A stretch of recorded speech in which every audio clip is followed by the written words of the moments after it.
할렐루야. 인도하심 시리즈 네 번째 시간 출애굽기 말씀 계속해서 나눕니다. 출애굽기 2장 1절에서 10절까지 말씀입니다. 출애굽기 2장 1절에서 10절까지 말씀 함께 나눕니다. 레위 가족 중 한 사람이 가서 레위 여자에게 장가들어 그 여자가 임신하여 아들을 낳으니 그가 잘생긴 것을 보고 석 달 동안 그를 숨겼으나 더 숨길 수 없게 되매 그를 위하여 갈대 상자를 가져다가 역청과 나무진을 칠하고 아기를 거기 담아 나일강가 갈대 사이에 두고 그의 누이가 어떻게 되는지를 알려고 멀리 섰더니 바로의 딸이 목욕하러 나일강으로 내려오고 시녀들은 나일강가를 거닐 때에 그가 갈대 사이에 상자를 보고 시녀를 보내어 가져다가 열고 그 아기를 보니 아기가 우는지라 그가 그를 불쌍히 여겨 이르되 이는 히브리 사람의 아기로다. 그의 누이가 바로의 딸에게 이르되 내가 가서 당신을 위하여 히브리 여종 중에서 유모를 불러다가 이 아기에게 젖을 먹이게 하리이까. 바로의 딸이 그에게 이르되 가라 하매 그 소녀가 가서 그 아기의 어머니를 불러오니 바로의 딸이 그에게 이르되 이 아기를 데려다가 나를 위하여 젖을 먹이라. 내가 그 삭슬 주리라. 여인이 아기를 데려다가 젖을 먹이더니 그 아기가 자라매 바로의 딸에게로 데려가니 그가 그의 아들이 되니라.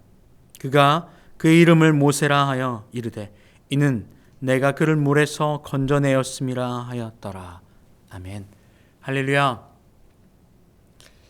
하나님께서는 우리를 만드실 때에 하나님의 형상을 닮은 사람으로 만들어 주셨습니다. 하나님의 형상을 닮았다는 의미는 하나님께로부터 생명을 부여받았다는 의미입니다. 그리고 하나님과 같이 하나님도 삼위일체로 계십니다. 성부 하나님과 성자 예수님, 성령 하나님께서 삼위로 계십니다. 그래서 함께 하시는 것처럼 우리 인간도 홀로 독주하는 것을 좋지 아니하고 함께 거하게 나의 반쪽, 나의 부족함을 보고 그의 반쪽을 채워 온전한 하나가 되게 하려고 우리를 하셨습니다. 하나님의 형상 따라 말입니다. 인간이 하나님의 형상 따라 창조될 때 가장 중요한 내용이 바로 이겁니다.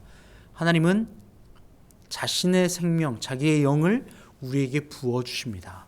그때 비로소 우리는 생명, 움직이는 존재, 살아있는 존재, 인간이 되는 것입니다. 사람이 말입니다. 하나님은 이렇게 우리를 자신의 형상 따라 만들어주셨어요. 그 이유가 무엇일까요? 사랑, 바로 그것입니다. 하나님이 우리를 창조하신 이유는 자신의 사랑의 상대를 위하여 우리를 만들어 놓으셨어요. 하나님은 사랑이십니다. 사랑은 홀로 있을 때 사랑이 완성되는 것이 아닙니다. 사랑은 반드시 상대방을 위하여 내 것을 줄 때에만 사랑이 성립됩니다. 사랑은 바로 흘려보내는 것입니다. 주는 것이에요. 나와 상대방이 내가 주고 상대방이 내 안에서 내가 그 안에서 하나가 되어져 이루는 것, 이것을 사랑이라고 합니다. 삼위가 서로 사랑하고 서로 존중하고 서로 하나가 된 것처럼 우리 인간도 자신의 배우자를 사랑하여 하나가 되게 하셨습니다. 이게 완성된 하나입니다. 그때 예수 그리스도를 느낄 수 있게 돼요. 그러니 우리의 가정은 사실 하나님께서 우리를 만들어 놓으신 가장 첫 번째 하나를 이루는 바로 그 중요한 포인트입니다. 그래서 가화만사성이라는 한국의 유명한 말이 있죠. 무슨 말입니까? 가정이 화목하면 모든 일이 성공한다라는 의미입니다. 그런데요, 밖에서 아무리 박수를 받고 많은 것을 얻었어도 가정에서 화목하지 못하면요, 아내와 남편이 서로 사랑하지 못하면요, 자녀와 부모가 서로 하나 되지 못하면요, 항상 무엇을 해도 밖에서 아무리 박수를 받아도 행복하지 않습니다. 바로 이것이 하나님은 우리에게 부족한 보필, 홀로 독처하는 것이 좋지 않아서 상대방에게 주는 거예요. 사랑 말입니다. 그 사랑이 하나님은 우리를 창조하신 목적입니다. 그 가정에서도 그렇고요. 우리에게도 하나님은 하나님과 우리가 하나 되게 하길 원하세요. 하나 되는 것 말입니다. 그것은 부모의 사랑이 우리에게, 우리의 사랑이 부모에게 가는 것과도 똑같습니다. 자녀에게 부모가, 남자가 여자, 남편이 아내를 서로 하나 되는 것도 똑같습니다. 하나님은 우리에게 자신을 사랑하도록 우리를 만들어 놓으셨고 우리에게 하나님을 사랑하도록 하나님은 우리에게 사랑을 부어주셨습니다. 그러니 이 사랑이 성립되어질 때에만 비로소 하나님은 우리를 창조하신 목적이 부합되는 게 바로 우리입니다. 오늘 말씀을 보면 바로 애굽 왕 바로가 히브리의 남자아이들을 낳거든 다들 강에 던져 죽여라 라는 명령을 내린 거예요. 그런데 아이를 낳았어요. 너무나도 사랑스러운 거예요. 그리고 그 아이를 3개월간이나 집에서 잘 데리고 있습니다. 그런데 아이의 울음소리도 커지고 점점 아이를 이제 숨겨서 데리고 있을 수가 없게 되는 거죠.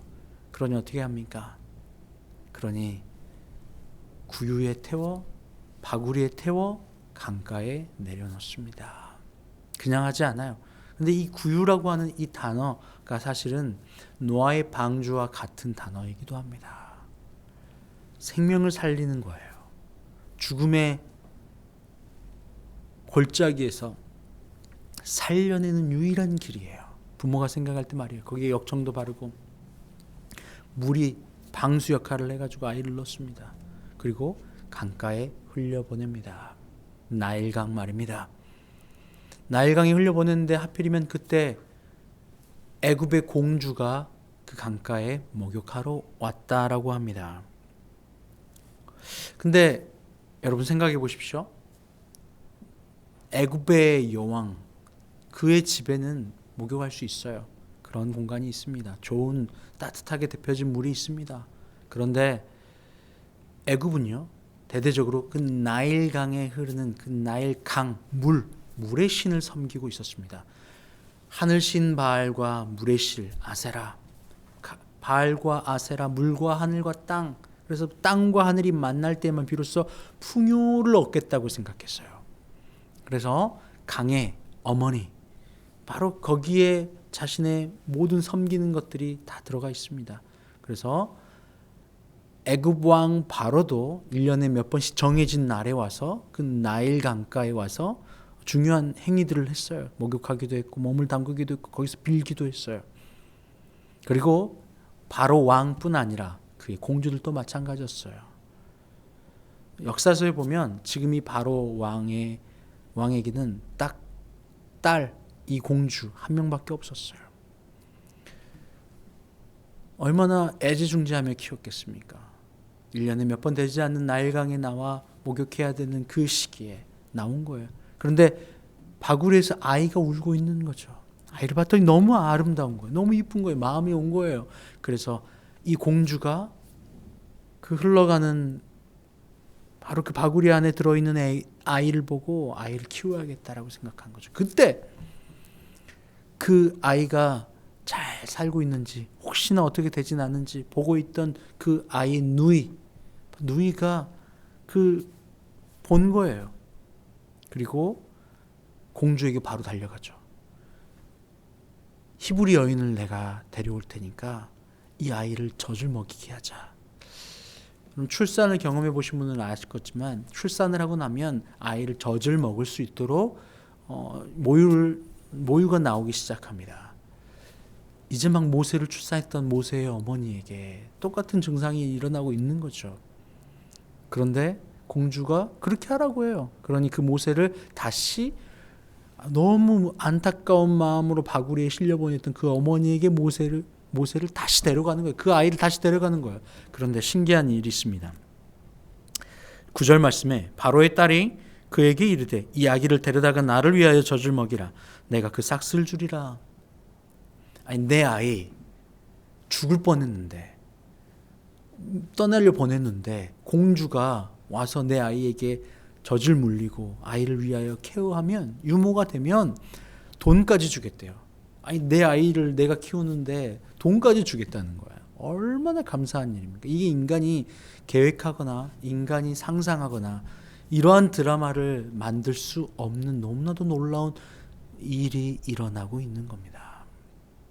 그리고 모세의 이름이 무엇입니까? 모세라. 10절 말씀에 그 아기가 자라매 바로의 딸에게로 데려가니 그가 그의 아들이 되니라.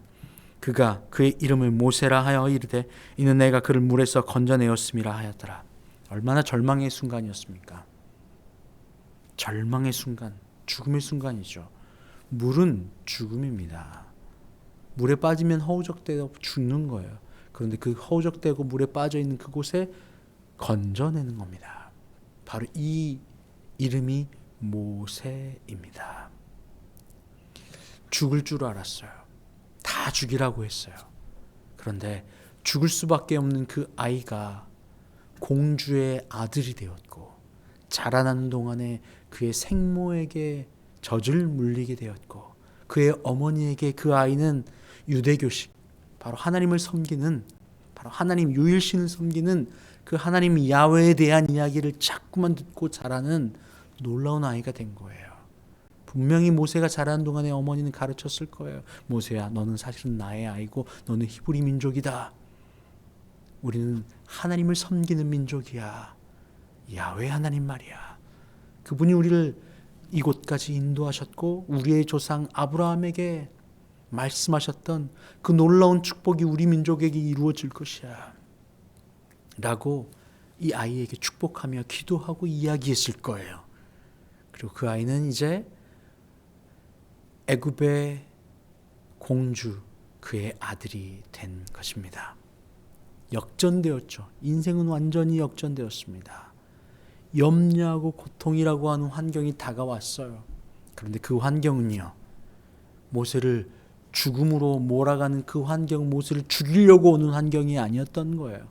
하나님은 그 환경을 틀어 놀라운 역전하셔서 왕자가 되게 하시고 물에서 건져낸 자, 바로 구원할 자, 죽음의 사망에서 생명으로 건져낼 자가 되게 하신 거예요.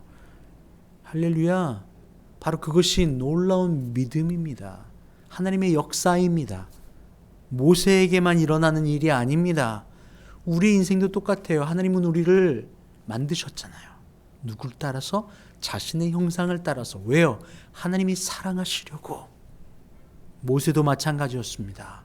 하나님이 사랑하시기 때문에 그 사랑이 목적이 되어 그를 만드셨고 나를 만드셨습니다.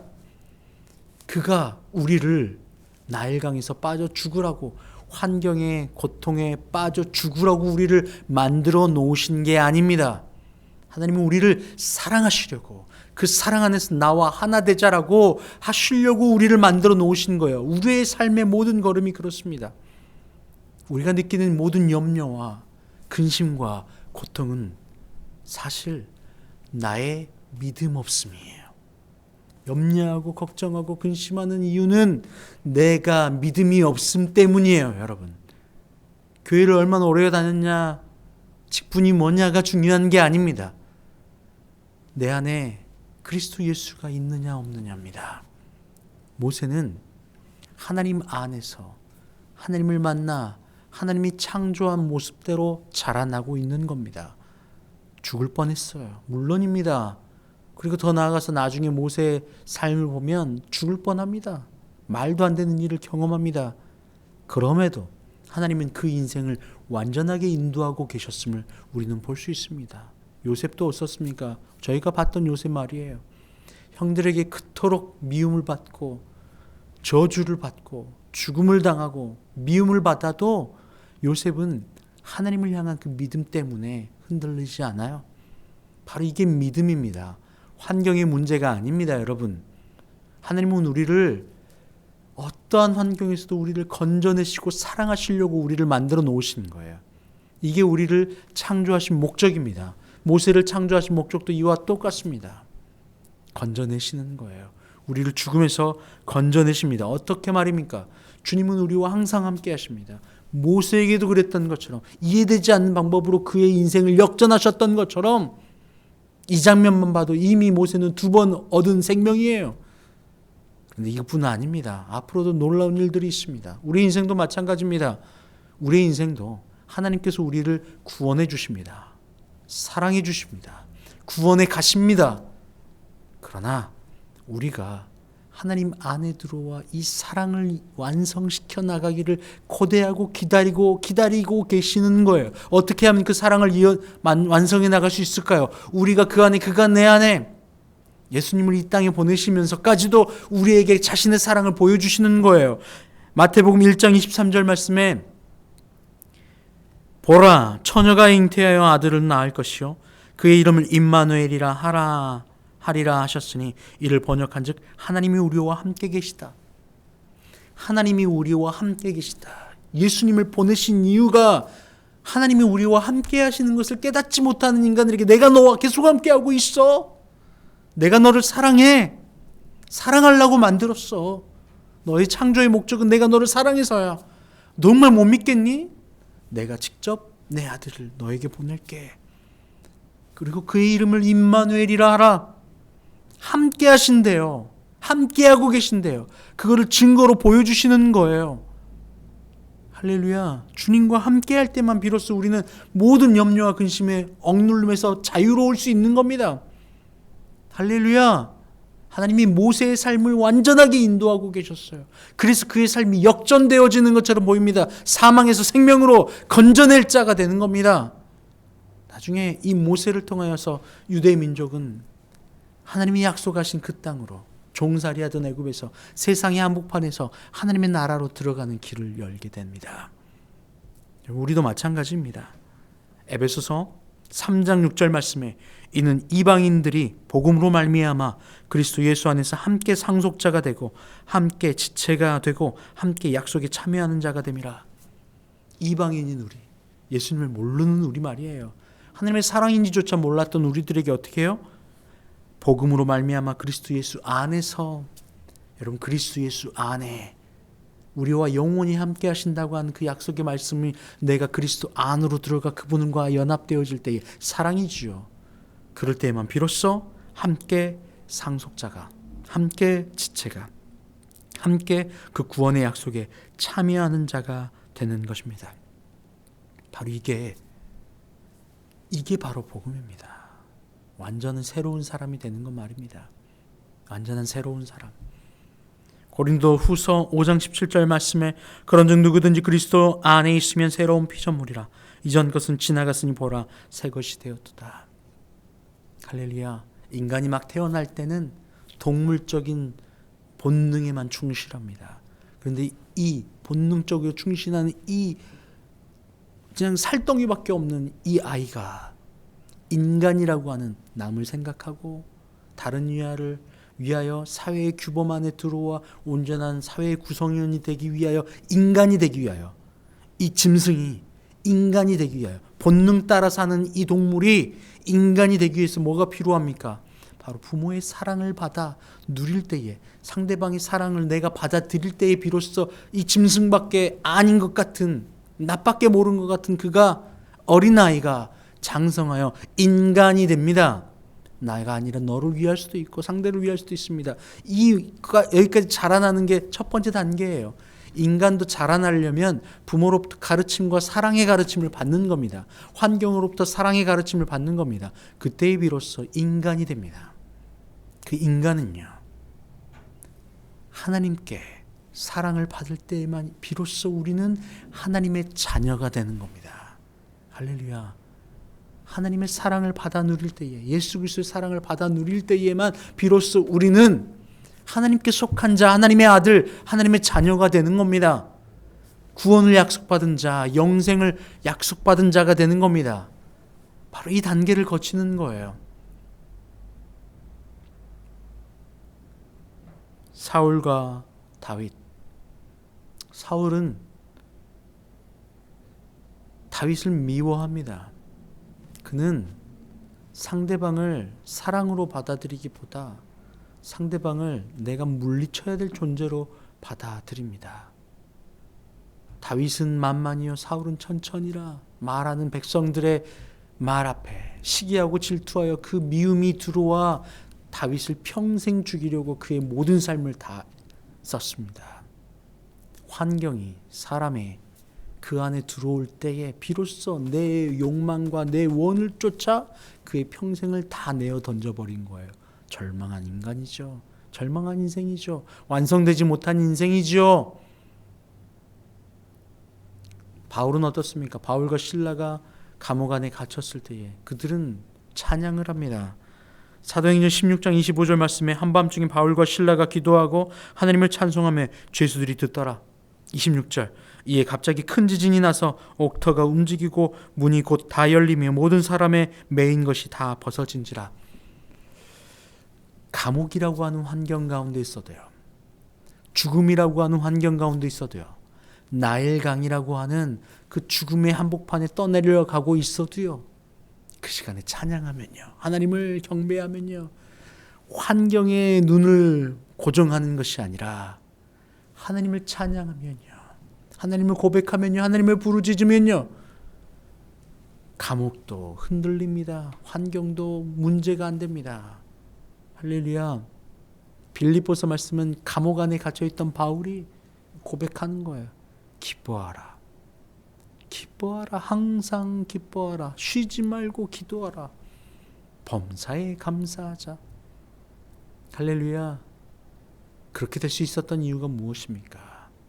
여러분, 아무리 환경이 우리를 죽음으로, 고통으로, 염려로 몰려가는 것처럼 보일지라도 그 순간 우리의 눈을 역전하시는 하나님, 사랑으로 우리를 만드신 하나님, 그분께 고개를, 초점을, 마음을 고정하시길 바랍니다. 할렐루야. 하나님 감사합니다.